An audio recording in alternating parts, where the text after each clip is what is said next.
শুভ সন্ধ্যা বন্ধুরা। আজ হলো 16 জুলাই, বৃহস্পতিবার। আজকের সন্ধ্যার বিশেষ বিশেষ খবর হলো পাতারকান্দিতে অটো থেকে ইয়াবা উদ্ধার, যুবক গ্রেপ্তার।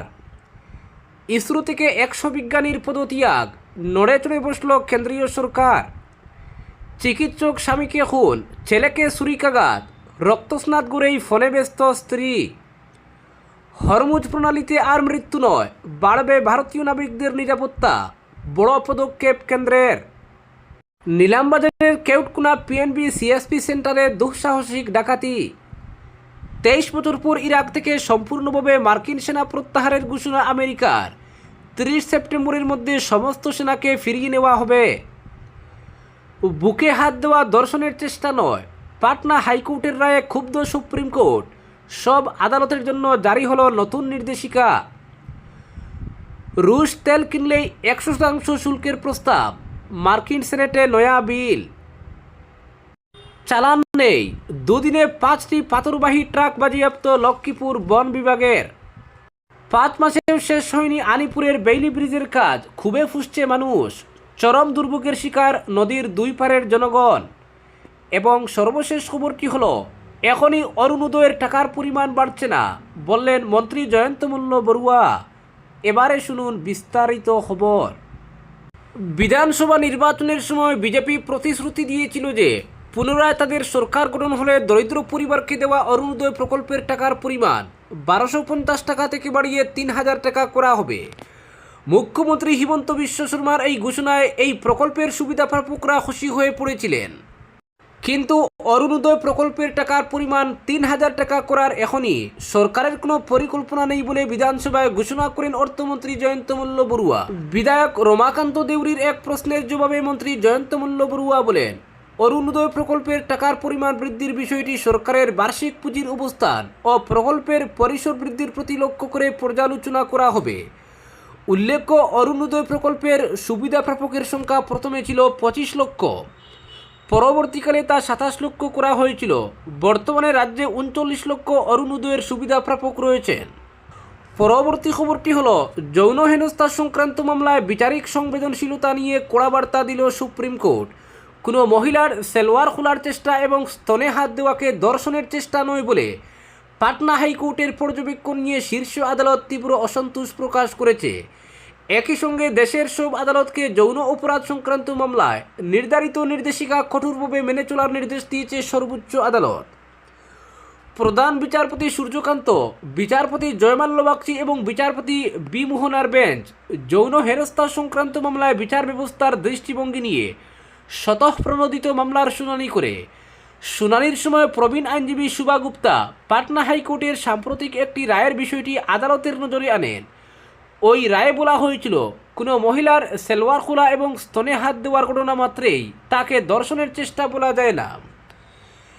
এই প্রসঙ্গে প্রধান বিচারপতি সূর্যকান্ত বলেন, এ ধরনের রায় দেওয়ার আগে আরও গভীর বিচারিক পর্যালোচনা এবং গবেষণা প্রয়োজন। তার মন্তব্য, বিচারকদেরও পর্যাপ্ত পড়াশোনা ও গবেষণা করার দায়িত্ব রয়েছে। তিনি ক্ষোভ প্রকাশ করে বলেন, পুঙ্খানুপুঙ্খ গবেষণার অভাব রয়েছে, আদালতের কর্মীরাও তাদের দায়িত্ব যথাযথভাবে পালন করছেন না। বেঞ্চ জানিয়েছে, পাটনা হাইকোর্টের এই পর্যবেক্ষণ নিয়ে তারা বিস্তারিত নির্দেশ জারি করবে। উল্লেখ্য, এই বিতর্কের সূত্রপাত হয় 2025 সালের 17 মার্চ এলাহাবাদ হাইকোর্টের একটি স্বতঃপ্রণোদিত মামলার রায়কে কেন্দ্র করে। সেই রায়ে বলা হয়েছিল, কোনো মহিলার পাজামার ফিতে টেনে ধরা বা স্তনে হাত দেওয়া মাত্রই তা ধর্ষণের চেষ্টা নয়। এরপর 9 জুলাই পাটনা হাইকোর্টও প্রায় একই ধরনের পর্যবেক্ষণ করে। সেই রায়ের পরই প্রবীণ আইনজীবী শুভা গুপ্তা সুপ্রিম কোর্টের দৃষ্টি আকর্ষণ করে জানান, যৌন হেনস্থা সংক্রান্ত মামলায় বারবার এ ধরনের সংবেদনশীলতাহীন পর্যবেক্ষণ সামনে আসছে। পরবর্তী খবরটি হলো, 5 মাসেও শেষ হয়নি আলিপুরের বেইলি ব্রিজের কাজ, খুবই ফুসছে মানুষ। শ্রীভূমি জেলার আলিপুরের সিংলা নদীর উপর অবস্থিত গুরুত্বপূর্ণ সেতুটি ভেঙে পড়ার 5 মাস পেরিয়ে গেলেও স্বাভাবিক হয়নি যোগাযোগ ব্যবস্থা। দুর্ঘটনার পর বিকল্প হিসেবে বেইলি ব্রিজ নির্মাণের কাজ শুরু হলেও তার অতি ধীরগতির কারণে প্রতিদিনই চরম দুর্ভোগের শিকার হচ্ছেন নদীর দুই পাড়ের হাজার হাজার মানুষ। বিশেষ করে ছাত্রছাত্রী, ব্যবসায়ী, চাকরিজীবী ও সাধারণ যাত্রীদের ভোগান্তি দিন দিন আরও বাড়ছে।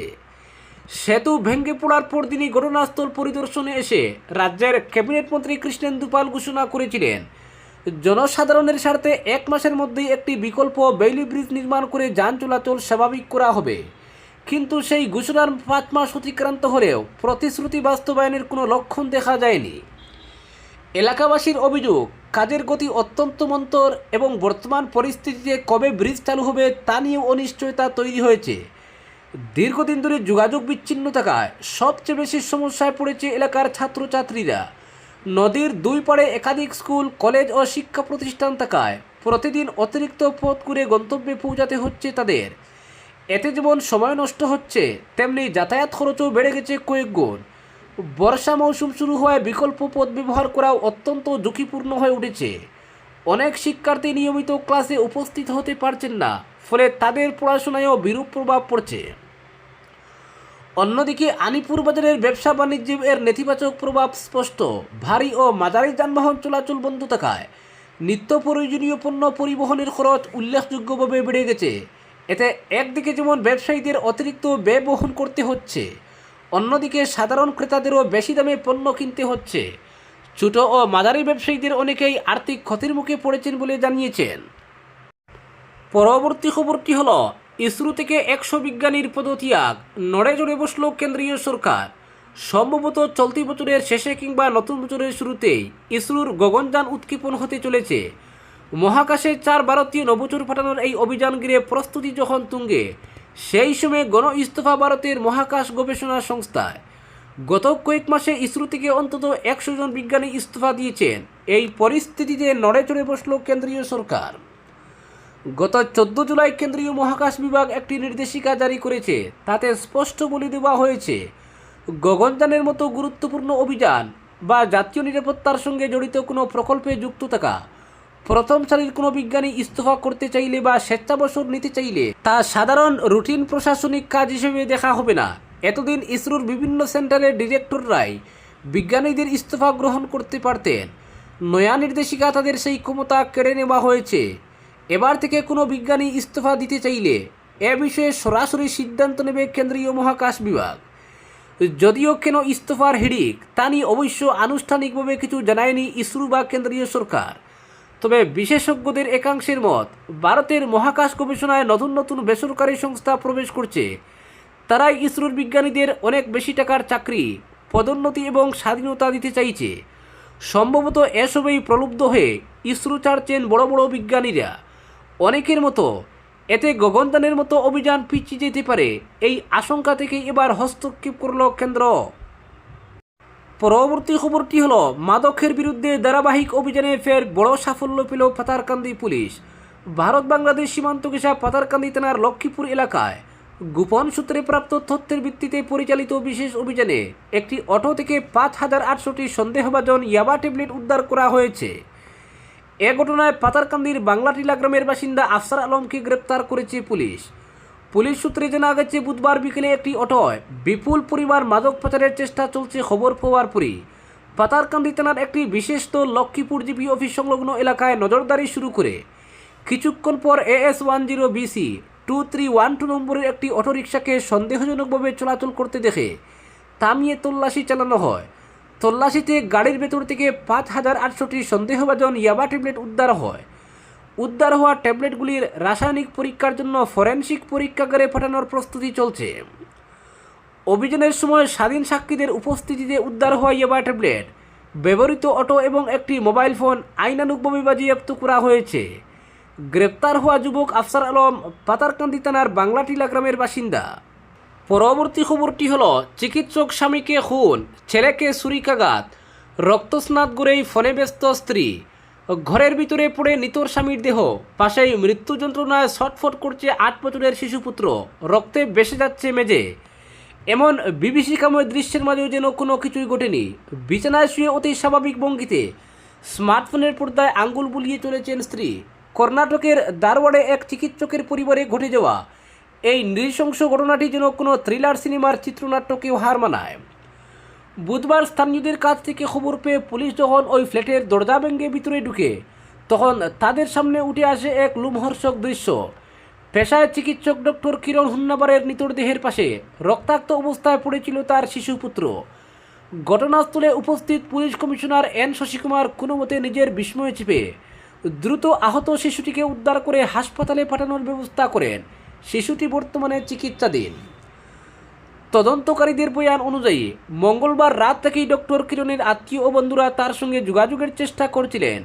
ফোন ধরলে স্ত্রী প্রিয়াঙ্কা অত্যন্ত ঠান্ডা মাথায় অদ্ভুত সব অজুহাত দিতে থাকেন। কখনো তিনি দাবি করেন স্বামী বিশ্রাম নিচ্ছেন, আবার কখনো বলেন তিনি ডিউটিতে গিয়েছেন। বুধবার আত্মীয়রা ফ্ল্যাটে গিয়ে দরজা ধাক্কা দিলে ভিতর থেকে প্রিয়াঙ্কা একই রকম নিরুত্তাপ সুরে জানান যে স্বামী বাইরে গিয়েছেন।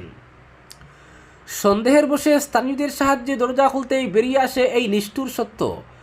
পুলিশ জানিয়েছে ঘটনার সময় ফ্ল্যাটের ভিতর ওই তিনজন ছাড়া আর কেউ ছিল না। বাইরের কোনো ব্যক্তি প্রবেশের কোনো প্রমাণ মেলেনি। অভিযুক্ত প্রিয়াঙ্কা নিজেও একজন চক্ষু বিশেষজ্ঞ। ঘটনার সময় তার এই অস্বাভাবিক ও শীতল আচরণ তদন্তকারীদের ভাবিয়ে তুলেছে।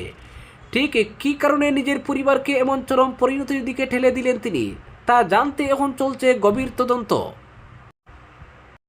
পরবর্তী খবরটি হলো, হরমুজ প্রণালীতে আর মৃত্যু নয়, বাড়বে ভারতীয় নাবিকদের নিরাপত্তা, বড় পদক্ষেপ কেন্দ্রের। মধ্যপ্রাচ্যের বর্তমান উত্তপ্ত পরিস্থিতির দিকে নজর রেখে ভারতীয় নাবিকদের নিরাপত্তা সুনিশ্চিত করতে বড় পদক্ষেপ নিল কেন্দ্রীয় সরকার। আপাতত হরমুজ প্রণালী দিয়ে যাতায়াতকারী বাণিজ্যিক জাহাজগুলিতে ভারতীয় নাবিকদের নিয়োগ না করার নির্দেশ দিয়েছে directorate general of maritime administration.